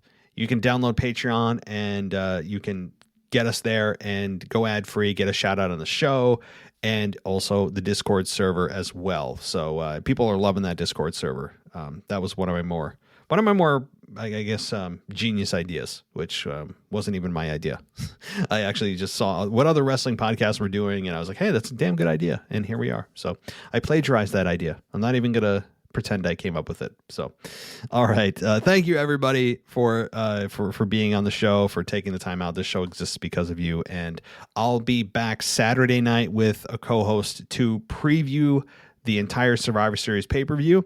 And then Sunday night, the review will happen immediately following the show. So I've only got 2 days off, a shorter week, but it's a pay-per-view week. So thank you, everybody. As always, I'll talk to you next time. Thanks for listening to the WWE Podcast. Don't forget to subscribe on your favorite podcast app so you don't miss a show, or head to WWEpodcast.com.